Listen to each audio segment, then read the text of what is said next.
My name is Guerrero, and I am Chief of Staff to Los Angeles Mayor Eric Garcetti.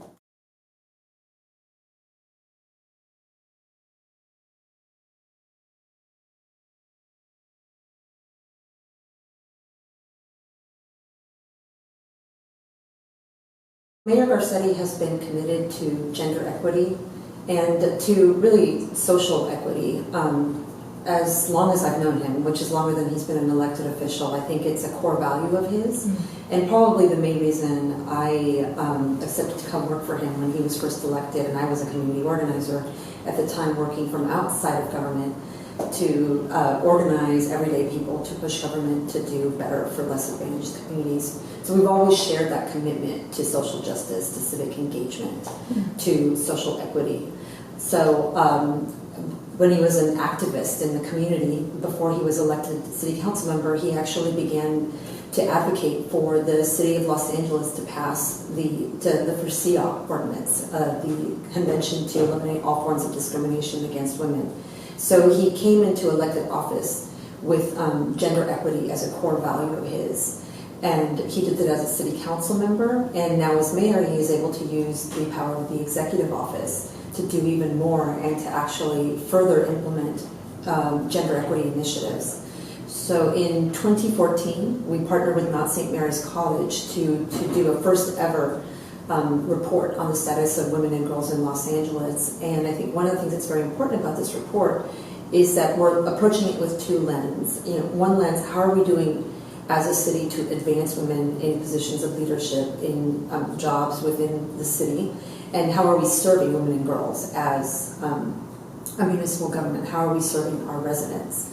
So what we're doing with this new data that we've collected is, one, learning what more data we need to collect, which is very important, and two, setting data-driven, achievable goals for ourselves.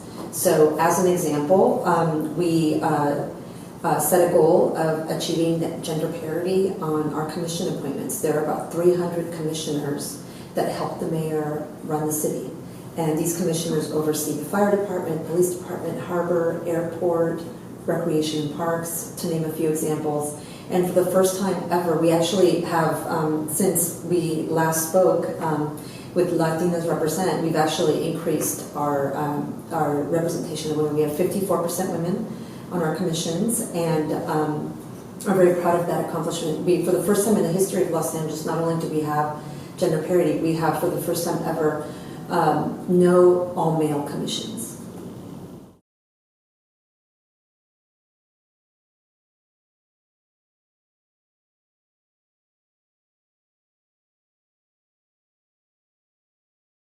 It has been a priority since, I think, his whole life. He comes from a family that is very committed to equity, and when he was a young student, he started working on gender equity causes in college, and worked on human rights causes in other parts of the world. So it's definitely been something that he has dedicated his life to. His wife, similarly, also has dedicated her public service to the advancement of women and girls. So it's definitely a core value of his. And as I said, one of the main reasons that I came to work with him, because I think he shared my same commitment to level the playing field for women, for people that come from less advantaged communities. So it really is the lens with which we approach all of our work. Another example of that is worth noting is our recent successful passage of a minimum wage law in the city of Los Angeles, which is actually going to lift over nearly 600,000 people out of poverty in Los Angeles. Most of those will be women because of the workforce here in Los Angeles. So again, I think that a guiding principle of ours has always been to advance women, both within the city workforce and in his administration, and also in the way we serve it in the policies and programs that we promote for Angelinos.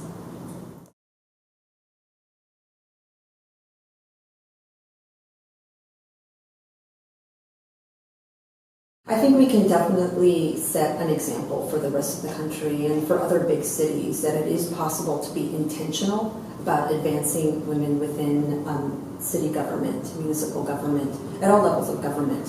I think if we look at recent history and the advances that we've made in gay rights, immigrant rights, I think that it's very possible that in the course of our lifetimes we can see transformative change when we're in the process of organizing for and fighting for this type of social change. It can seem like it takes an eternity and that progress is really slow. But the reality is that in the past 10, 20, 30 years, we've seen so much progress in these areas of civil rights. And I think that gender equity in government is similar, that as long as we remain intentional in our commitment to advancing women and girls and to making sure that we are creating a city government that is reflective of the residents that we represent, we will set the example for other cities and other big city mayors, and everyone else we'll set the bar for everyone.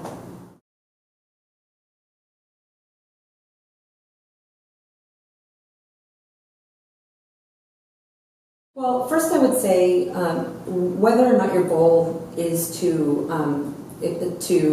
seek a career in public service, I think you should get involved. Get involved in a cause that you care about, in a nonprofit that you care about, in a political campaign, because getting involved in your community and working to make your community a better place not only makes your community better, but you also learn a lot from the practice of civic engagement. And those skills that you learn will help you achieve success in whatever goal you set for yourself. So I really encourage all young people to get involved in their community, because there are many community benefits that achieve the greater good, and there are also a lot of individual benefits that one can gain from participating in the community.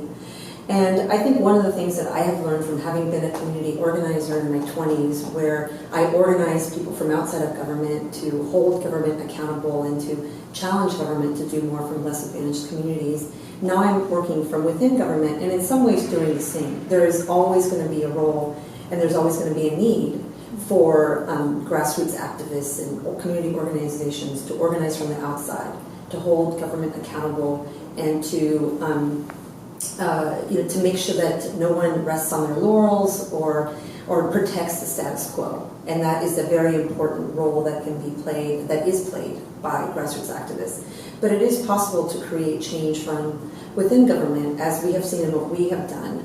Anything from passing this recent minimum wage increase to appointing so many exciting new leaders to commissions, to achieving gender parity. I mean, we are setting the example for the private sector and for the nonprofit sector in how to achieve social equity and gender equity, and why it's important to have representation and leadership that is reflective of the community. So it's important to have people working for change from outside of government and inside of government.